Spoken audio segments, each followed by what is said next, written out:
Supreme court की सख्त टिप्पणी, कहा गुजरात सरकार नागरिकों को कोविड से बचाने की बजाय आग से मार रही।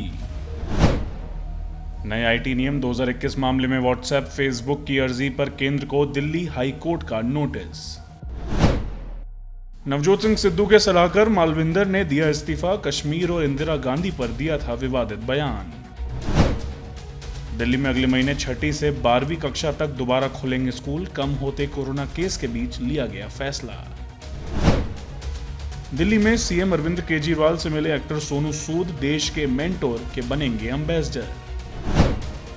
काबुल धमाकों में अब तक 108 मौतें, अमरुल्लाह साले का दावा, हमलावर आइसिस, खुरासान ग्रुप का तालिबानी से कनेक्शन।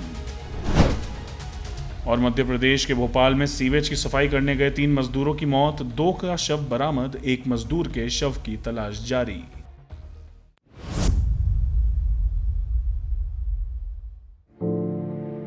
राष्ट्रीय मानवाधिकार आयोग ने हाल ही में सभी राज्यों के मुख्य सचिवों और केंद्र शासित प्रदेशों के प्रशासकों से संयुक्त राष्ट्र बाल अधिकार संधि और बाल एवं किशोर श्रम संशोधन कानून 2016 के प्रावधानों के अनुपालन में उठाए गए कदमों पर रिपोर्ट मांगी है।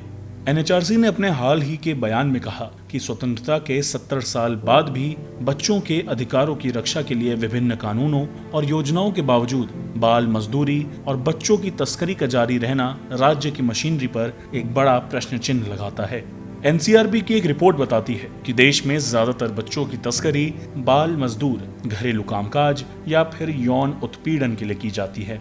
इतना ही नहीं, एनसीआरबी के आंकड़े बताते हैं कि साल 2019 में मानव तस्करी के मामलों में सबसे ज्यादा उछाल आया और वे पिछले 3 सालों में सबसे अधिक थे। साल 2019 में देश में ऐसे 6,616 मामले सामने आए थे, जबकि साल 2018 में 5,788 और 2017 में 5,900 केस दर्ज किए गए। उस पर चिंता की बात यह है कि तस्करी के मामलों की सजा दर 2018 में 29.4% से कम होकर 2019 में 22% रह गई। मामले रुकने का नाम नहीं ले रहे हैं और सजा दर है कि घटती जा रही है। ध्यान देने वाली बात यह है कि साल 2019 में राजस्थान में सबसे अधिक नाबालिगों की तस्करी के मामले सामने आए। वहां 653 केस दर्ज किए गए, जिनमें से 17 लड़कियां थीं। इसके बाद राजधानी दिल्ली में सबसे अधिक नाबालिग तस्करी के केस दर्ज किए गए। वहां ऐसे केसों की संख्या 536 थी, जबकि तीसरे नंबर पर बिहार में 294 नाबालिगों की तस्करी हुई। बता दें कि ऊपर दिए गए आंकड़े सिर्फ मानव तस्करी के दर्ज किए गए केस के हैं, जबकि हर साल हजारों की संख्या में बच्चे देश के अलग अलग हिस्सों से लापता हो जाते हैं और अमूमन इन्हें बाल मजदूरी जैसे कामों में लगाकर छोड़ दिया जाता है। एनसीआरबी की 2018 की ही एक रिपोर्ट बताती है कि 2018 में भारत में 67,134 बच्चे लापता हुए। इनमें से भी सबसे अधिक 10,228 बच्चे मध्य प्रदेश में मिसिंग दर्ज किए गए। इसके बाद पश्चिम बंगाल में 8,205, बिहार में 6,950, दिल्ली में 6,541, जबकि तमिलनाडु में 4,271 बच्चे लापता हो गए। ब्यूरो रिपोर्ट, गो न्यूज।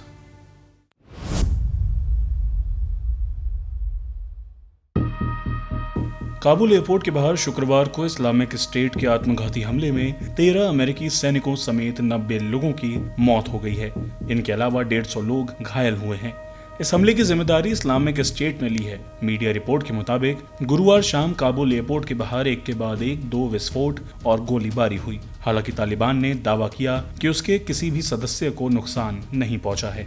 गुरुवार को हुए हमले में 10 साल में ऐसा पहली बार है जब अफगानिस्तान में इतनी बड़ी संख्या में अमेरिकी सैनिकों की मौत हुई है। इससे पहले अगस्त 2011 में चिनूक हेलीकॉप्टर पर हमले में अमेरिकी सेना के 30 जवान मारे गए थे।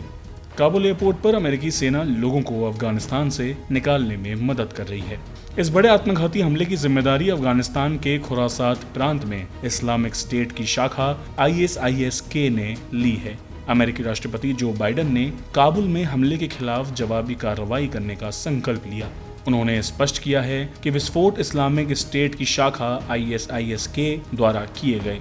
उन्होंने कहा वो हमलावरों से बदला लेंगे और उन्हें ढूंढकर निकाला जाएगा। अमेरिकी सेना अफगानिस्तान से 31 अगस्त तक वापसी के अपने निर्णय पर चल रही है। अमेरिकी सेना की वापसी की ये डेडलाइन राष्ट्रपति जो बाइडेन ने तय की है। उन्होंने कहा कि उन्होंने पेंटागन को ISIS-K पर जवाबी कार्रवाई करने की योजना बनाने के आदेश दिए हैं। राष्ट्रपति बाइडेन ने कहा कि हमलावरों को हम माफ नहीं करेंगे, हम नहीं भूलेंगे, हम ढूंढ कर निकालेंगे। BBC की एक खबर के मुताबिक काबुल एयरपोर्ट के बाहर हुए बम धमाकों में तालिबान को कोई नुकसान नहीं पहुंचा है। तालिबान के प्रवक्ता ज़बीहुल्लाह मुजाहिद ने कहा, हमें कोई नुकसान नहीं पहुंचा है। ये घटना उस जगह पर हुई है जो अमेरिकी सेना के नियंत्रण में है। इससे पहले समाचार एजेंसी रॉयटर्स ने रिपोर्ट किया था कि 2 बम धमाकों में कम से कम 28 तालिबान के सदस्यों की मौत हुई है। इस बीच सभी देश अपने अपने लोगों को बाहर निकालने के अभियान में लगे हुए हैं। ब्रिटेन के रक्षा मंत्रालय ने कहा है कि काबुल में लोगों को देश से बाहर निकालने का ब्रिटिश सेनाओं का अभियान अंतिम चरण में पहुंच गया है। मंत्रालय का कहना है कि अब उसकी कोशिशें सिर्फ ब्रिटिश नागरिकों और उन लोगों को बाहर निकालने की है जिनको सभी अनुमति मिली हुई है और वे एयरपोर्ट पर ही हैं। इनके अलावा स्पेन और ऑस्ट्रेलिया ने निकासी अभियान पूरे कर लिए हैं। इस आत्मघाती हमले को लेकर भारतीय विदेश मंत्रालय ने भी बयान जारी किया है। विदेश मंत्रालय ने बम धमाके की निंदा की है। हालांकि प्रेस रिलीज में विदेश मंत्रालय ने ये नहीं बताया है कि उन्हें निकासी अभियान में और कितना वक्त लगेगा। ब्यूरो रिपोर्ट, गो न्यूज।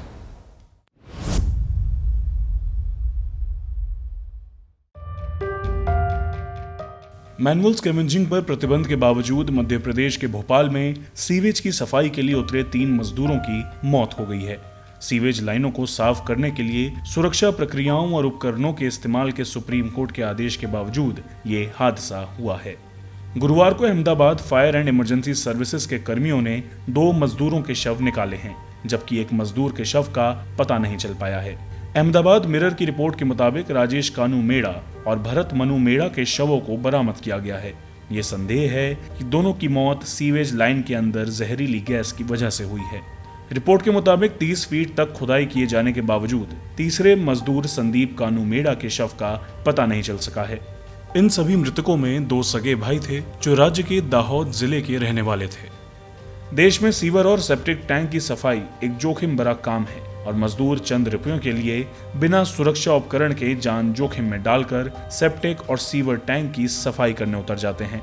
गौरतलब है कि हाल ही में केंद्र सरकार ने संसद में दिए गए एक जवाब से विवाद खड़ा हो गया था। केंद्र ने मैनुअल स्कैवेंजिंग की वजह से एक भी मौत से इनकार किया था। 28 जुलाई को राज्यसभा में सामाजिक न्याय मंत्री रामदास अठावले ने मल्लिकार्जुन खड़गे और एल हनुमंतैया की ओर से पूछे गए सवाल जवाब में बताया था कि बीते 5 वर्षों में मैनुअल स्कैवेंजिंग से किसी मौत का मामला सामने नहीं आया है।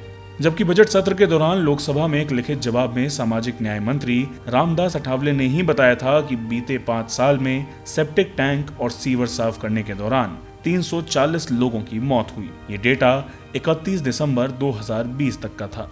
साल 2020 में सरकार की ही संस्था राष्ट्रीय सफाई कर्मचारी आयोग की रिपोर्ट में कहा गया था कि साल 2010 से लेकर मार्च 2020 तक यानी 10 साल के भीतर 631 लोगों की मौत सेप्टिक टैंक और सीवर साफ करने के दौरान हो गई। और अब हाल ही में हुई 3 मजदूरों की मौत के बावजूद केंद्र का मैनुअल स्कैवेंजर्स की मौत से इनकार करना बेमानी होगा। ब्यूरो रिपोर्ट, गो न्यूज।